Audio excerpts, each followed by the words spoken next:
Getting the exhaust system built and installed was a big step forward. The kit's parts are molded quite accurately. I use them throughout with just a few minor modifications. Each exhaust pipe has two very noticeable ejector pin marks. These were fixed by gluing a styrene disc into the low area and then filing and sanding smooth. In fairly common plastic kit fashion, the mufflers are made of two pieces which are glued together. The seam along top and bottom of the muffler is easy to deal with using conventional techniques of filling and sanding.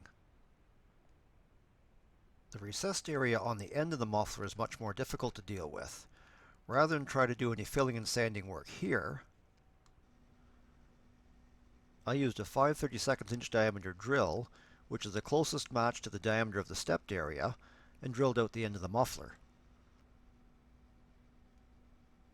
Evergreen styrene tube, 5/32 of an inch outside diameter, was glued into the drilled hole. A short piece of aluminum tube, 3/32 of an inch outside diameter, fits nicely inside the styrene tube and will be glued in place slightly inset to recreate the stepped area. Brass tube can be used as well. I just find the aluminum tube easier to cut and work with. Unmodified muffler on the left, compared to the modified version using styrene and aluminum tube. The stepped area is reproduced, and no filling and sanding on the inside of the step is required.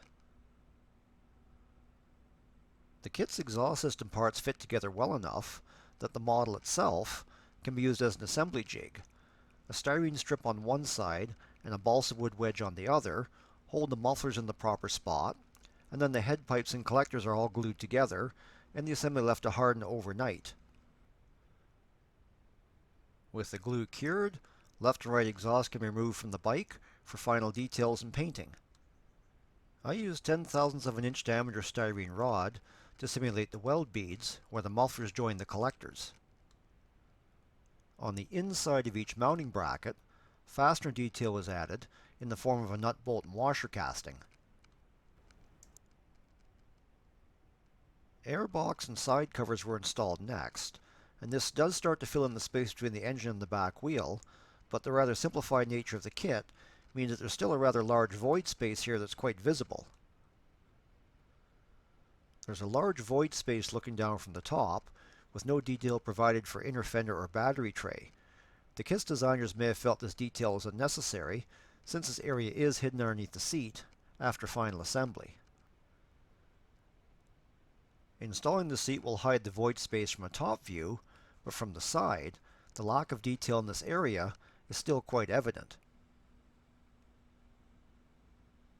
I made a simplified battery tray and inner fender using 0.005 of an inch thick shim brass, bent to follow the contour of the rear tire, with two sides soldered on. The stepped bend at right side of picture sits on top of the kit's rear fender.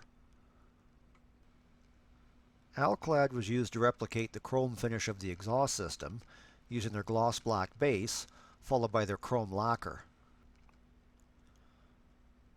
Although it's only a basic representation and not completely accurate, the scratch-built inner fender and battery tray does fill the void space nicely underneath the seat.